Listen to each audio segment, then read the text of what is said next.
Greetings, Mayor Dan Pope with a weekly update. Hope you've had a great week. I wanted today, instead of getting into one specific topic, I want to touch on two or three things. No council meeting this week, so I don't have anything to report from there. But next week at our council meeting, we'll get an update on the capital projects that we're working on this year, some of the bigger ones. If you want to pay attention to our work session, you'll hear the discussions around what we're doing at on Erskine Road between Indiana and Quaker. That's a project we're working on this year. We're also working on 98th Street west of Milwaukee. And then we're beginning the planning on some work, additional work on Upland. We're also doing $7 million worth of street maintenance. That sounds like a lot of money. That's probably not as much as we need to do, but we're paying cash this year for that. We're not financing any of that. I'm proud of the fact that we're able to do that. You'll hear us in upcoming work sessions, you'll hear us talk about how we best use those dollars, how we stretch those dollars, how we make sure that we're doing the right thing so that maintenance that we do lasts as long as possible, and that we preserve one of our most biggest investments, our biggest assets, our streets. You'll also hear at our meeting next week some about the work we're doing in our parks. I hope you'll pay attention to that. We've dedicated some funds to parks this year for the first time in a number of years, and we're doing a bit of that work in-house.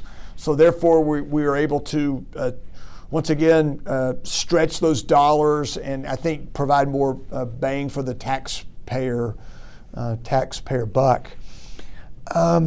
Another thing that we'll talk about at a work session in February, at our second meeting in February on the 22nd, we'll talk about animal services. We hear a lot as a council member and a mayor about our animal shelter and how we deal with the animals that we pick up, and you know, in a college town like ours, we seem to have there's no seam to it. We have a higher incident of animals that require animal services intervention, and we're working on some software that better allows us to, when we intake an animal, to put that picture up and reconnect owners with their pets, and we're working towards more humane ways, working with volunteers and with other agencies in our community, other groups to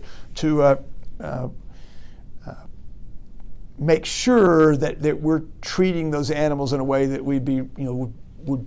I think you guys would all want us to do so. It's a difficult one. It's one that our council is willing to talk about. So I'm not going to go any further than that. I'm going to get out of my league. But pay attention to information, because many of you have asked me about it. And I promise you that we're not going to ignore that. Finally, you may have seen this week some of these "Lucky Me, I Live in Lubbock" stickers around. There's this is a return. Some of you will remember this program when it was done many years ago.